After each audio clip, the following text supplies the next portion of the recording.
Fibroid যদি pregnancy অবস্থায় fibroid হয় তাহলে আমরা কি করি?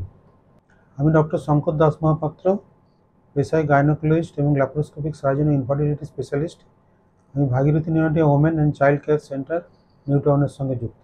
প্রেগনেন্সি অবস্থায় ফাইব্রয়েড যদি হয় তাহলে কতগুলো সমস্যার সৃষ্টি হতে পারে। যদি খুব বড় সাইজের ফাইব্রয়েড থাকে সেক্ষেত্রে একটা তো বললাম যে রিকারেন্ট অ্যাবর্শন হয়ে যেতে পারে, অথবা ইউট্রাসের ভিতরে যদি ফাইব্রয়েড থাকে তাহলে প্রিম্যাচুয়ার লেবার হয়ে যেতে পারে, অথবা অ্যাব্রাপসিও প্লাসেন্টা বলে যে একটা জিনিস যেটা হচ্ছে প্লাসেন্টা যেটা থাকে, যেটা বাচ্চাকে খাদ্য সাপ্লাই করে, সেই জিনিসটা যদি সেপারেট হয়ে যায় ইউট্রাসের ভিতর থেকে, সেটাকে আমরা অ্যাব্রাপসিও প্লাসেন্টা থাকে, সেক্ষেত্রে কিন্তু অনেক সময় বাচ্চা পেটের ভিতর নষ্ট হয়ে যেতে পারে, অথবা সেক্ষেত্রে ইমিডিয়েট সিজারিয়ান করে বাচ্চাকে বার করার প্রয়োজন হয়ে পড়তে পারে।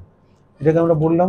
এছাড়াও অনেক সময় সিজারিয়ান সেকশনটা অনেক বেশি থাকে যদি আমাদের এই টাইপের ফাইব্রয়েড থাকে, অথবা বড় ফাইব্রয়েড থাকলে অনেক সময় প্রেগনেন্সিতে দেখা যায় রেড ডিজেনারেশনের ফাইব্রয়েড হয়, যাতে পেটে অনেক সময় ব্যথা হয়। সেই ব্যথাটা নর্মালি আমরা পাইরিজেসিক ট্যাবলেট দিলেই ধীরে ধীরে কমে যায়।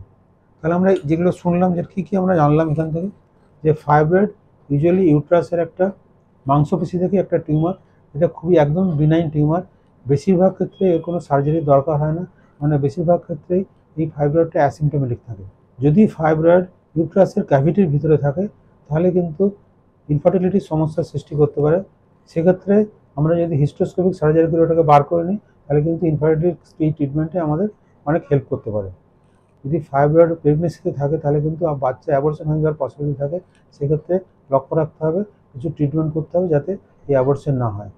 আর যদি আমরা ফাইব্রয়েডটা আগের থেকে জানতে পারি যে ফাইব্রয়েড আছে অনেক বড় সাইজের, তাহলে আমরা ল্যাপারোস্কোপিক মায়োমেক্টমি করে সেই ফাইব্রয়েডটাকে বাইরে বার করে নিতে পারি। Thank you.